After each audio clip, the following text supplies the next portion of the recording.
It started with a knock at the door, not the kind of friendly knock you hear from a neighbor dropping off cookies, or even the stern kind from an actual police officer.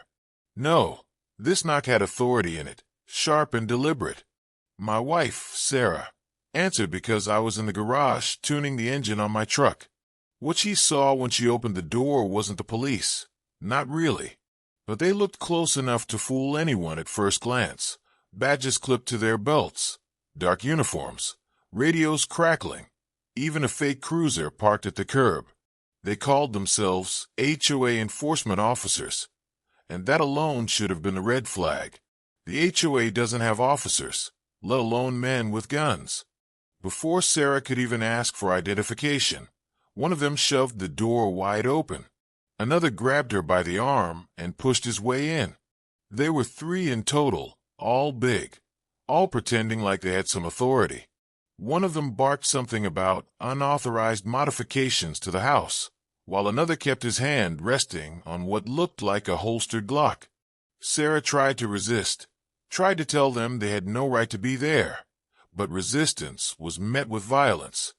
The tallest of the 3 slammed her against the wall so hard the drywall cracked, and with a twist of his elbow, he drove her into the floor. That was when I heard it, the gut-wrenching sound of ribs snapping. I came running, wrench still in my hand, and froze for half a second at the sight. My wife was on the ground, clutching her side, wheezing in pain. 3 men towered over her like jackals, circling prey. My first instinct was rage, but then the years of training kicked in. Navy SEALs don't panic. We calculate. We wait for the opening. And here's the mistake they made. They thought I was just some suburban husband with a garage full of tools. They didn't know about the 20 years I'd spent in uniform, about the nights spent crawling through deserts, or the countless drills that made every second of a firefight muscle memory. They didn't know what kind of man they had just woken up. I didn't shout. I didn't warn. I just moved. The garage wasn't just where I kept my truck. It was where I kept my locked cabinet. And inside that cabinet was my service M4, cleaned, oiled, and ready for the day I hoped would never come. By the time I swung back into the living room, the 3 imposters had dragged Sarah upright and were demanding that she comply. One of them turned, smirked, and said, "What are you going to do, tough guy?" The answer came with a metallic click of a charging handle. The room exploded with sound. Controlled bursts, 3 rounds at a time, just like I had practiced for years. The first man went down instantly, armor vest useless against the force tearing through him. The second tried to reach for his weapon, but in the span of less than a breath, 2 rounds cut him down before his finger could even touch the trigger. The third, the one who had broken my wife's ribs, froze for just a second too long. 6 seconds in total. That's all it took. 6 seconds, 18 rounds, and the living room was littered with silence and smoke. My wife gasped from the corner, but her eyes, those eyes told me she knew I had done exactly what needed to be done. The neighbors came running when they heard the gunfire. Some screamed. Some ducked for cover. And within minutes, the rail police arrived, sirens wailing, lights flashing. I laid the rifle down on the floor and raised my hands. There was no running, no denying. The truth was in the bodies. But here's what shocked everyone. Those officers weren't police at all. Their badges were cheap plastic. Their guns were modified airsoft pistols designed to look real. And their cruiser? Just an old Crown Vic with spray-painted decals. They weren't cops. They weren't even real HOA members. They were criminals, thugs hired by someone with an agenda. As the investigation unfolded, a web of corruption surfaced. The HOA president had been funneling money into his own pocket, enforcing bogus fines, and sending threats to anyone who resisted. These 3 were his muscle, enforcers dressed up in fake authority to scare homeowners into compliance. But he didn't count on one thing, a man like me living on his street. He thought the worst I'd do was pay up or maybe file a complaint. He didn't think I'd answer violence with precision. He didn't think I'd unleash 6 seconds of war in the middle of suburbia. And now, he'd have to answer for more than just fraud. Sarah spent weeks recovering, ribs wrapped, breath shallow, but her spirit never broke. She told me, lying in that hospital bed, that the sound of those 6 seconds wasn't just gunfire. It was the sound of justice, of protection, of a husband who never truly left the battlefield.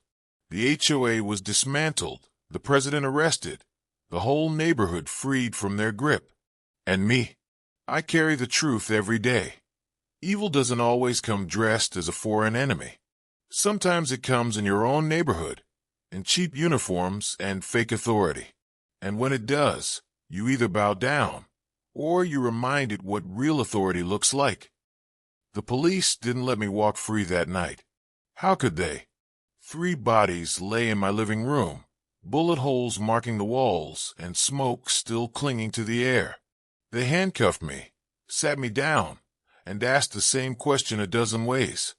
Why did you open fire? My answer never changed. Because they hurt my wife.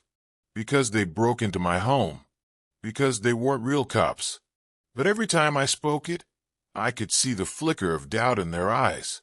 They weren't sure if I was a protector, or just another man with too much rage and too many guns. They finally let me see Sarah, guarded by 2 officers as if I might try to escape. She was pale, breathing slow, her chest bandaged tight. When she saw me, she didn't cry. She smiled. 6 seconds, she whispered, her voice thin. That's all it took. In that moment, I didn't care if the whole world judged me. She was alive. Her ribs may have been shattered, but her will wasn't. I held her hand, my wrist still cuffed, and I knew I'd do it all over again if it meant keeping her safe. Word spread faster than wildfire. The news called it everything from a suburban massacre to the 6-second siege. Some painted me as a hero, a Navy SEAL who protected his family against imposters. Others called me reckless, a man who turned a quiet neighborhood into a war zone. Cameras crowded the front yard, helicopters buzzed overhead, and reporters shouted my name as if I had asked for fame. But I didn't ask for any of it. I only wanted one thing, the truth to come out. Detectives dug into the background of the 3 men I had dropped. Their records were stained with fraud, assault, and ties to private security firms that had gone bankrupt. None of them were licensed. None of them were legitimate. They had been hired under the table by the HOA president to act as enforcers, to scare homeowners into paying fines or surrendering property. And when intimidation wasn't enough, they used violence. The police found evidence that my wife and I weren't the first targets. We were just the first to fight back. When it came time to stand before the court, I wasn't wearing camouflage or carrying an M4. I wore a suit, sat at a table, and faced 12 strangers who held my future in their hands. The prosecutor painted me as dangerous, a soldier who never left the battlefield. He said I could have called the cops. I could have de-escalated. I could have shown mercy. But my lawyer stood up and said something I'll never forget. Ladies and gentlemen, when 3 armed men break into your home and shatter your wife's ribs, mercy is not the law. Survival is. The jury didn't take long. They came back with a word that lifted the weight off my shoulders. Justified. Not guilty. Not reckless. Justified. The courtroom erupted, some in anger, some in applause. I didn't smile. I didn't cheer. I simply turned to Sarah, sitting in the front row with her arm in a sling, and nodded. We had survived the battlefield, both in our home and in the court. But deep down, I knew the war wasn't over. Not yet. The HOA president wasn't smiling when they hauled him into court. He wasn't smirking like he used to when handing out fines, or standing tall like he did when he thought he had power. No, he was sweating. Papers spread across the prosecutor's table revealed everything. Fake contracts, off-the-books payments, a slush fund built from squeezing homeowners dry. Witness after witness stepped forward, each one describing how he had used threats, intimidation, and those fake enforcers to keep people in line.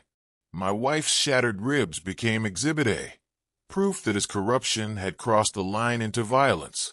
He tried to deny it, claimed he had nothing to do with it, but the evidence was stacked too high, and the truth weighed too heavy. While the trial raged, the neighborhood changed. People who once hid behind blinds and locked doors began to step outside. Neighbors brought food to Sarah while she healed. Kids drew pictures with "Get well soon" scrawled in messy crayon. It was as if the fear had finally lifted. No more threats, no more bogus fines taped to front doors, no more late-night knocks pretending to be authority. For the first time in years, people started talking again. Barbecues lit up backyards. Porch lights glowed like lanterns of defiance, and a community that had been suffocated was finally breathing free. Not long after, a man in a suit knocked on my door. Not a cop, not a reporter, but someone from a security firm.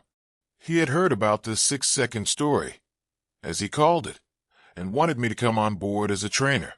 He promised good pay, flexible hours, and a chance to keep my skills sharp, but I turned him down. I wasn't looking to cash in on what had happened.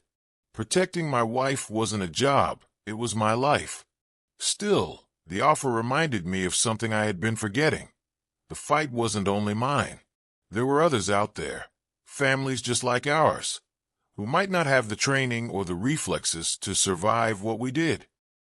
Sarah healed slowly, but with every step she took around the house, I could see her strength returning. We sat on the porch one evening, the same porch where the imposters had once walked up with fake badges, and she leaned her head against my shoulder. "It's quiet now," she said softly. And it was, but it wasn't the silence of fear. It was peace, the kind that only comes after a storm has passed. I kept my M4 locked away, but I knew one truth would never change. I would always be watching. Evil doesn't wear a uniform. It doesn't wave a flag. It hides behind masks, papers, and authority until someone calls its bluff. And when it comes knocking again, I'll be ready. Always. The day finally came when the HOA president stood before the judge. He tried one last time to hide behind excuses, claiming he didn't know those men would use violence, that he never meant for anyone to get hurt. But the courtroom wasn't buying it. The evidence was overwhelming, and the jury's eyes were cold. When the gavel struck, the sentence came down hard. 20 years for conspiracy, fraud, and orchestrating assaults under the guise of false authority. The look on his face told me he never thought his empire of lies would crumble. But that's the thing about building power on fear. It only takes one act of defiance to bring it all crashing down. After the trial, our street felt different. The fences that once divided us seemed smaller, and the doors that once stayed shut began opening again. Neighbors who hadn't spoken in years came together to plant flowers where weeds had grown, to repaint houses that had been left dull and gray. It wasn't about rebellion anymore. It was about reclaiming the place we lived in. The HOA signs were taken down, the rules shredded, the false authority erased. Children played in the yards without parents worrying about fines, and laughter filled the air like it hadn't in years. The neighborhood didn't just survive, it was reborn. One night, Sarah and I sat in the backyard, stars overhead, the air carrying nothing but the hum of crickets. Her ribs had healed, her smile had returned, and her hand in mine reminded me of everything worth fighting for. "Do you ever regret it?" she asked me softly. I thought about the 6 seconds that changed everything, about the bodies on our floor, about the trial and the headlines. Then I shook my head. "No," I said, "because if I hadn't, you wouldn't be here beside me." She leaned in, kissed my cheek, and whispered, "Then it was worth it." So here is where the story closes. Not in the chaos of gunfire, not in the shouts of a courtroom, but in the stillness of a home finally free. The HOA is gone. The false cops are gone. The fear is gone. What remains is a truth I'll carry until my last breath. Real authority isn't in badges or rules. It's in the courage to stand up when evil comes knocking.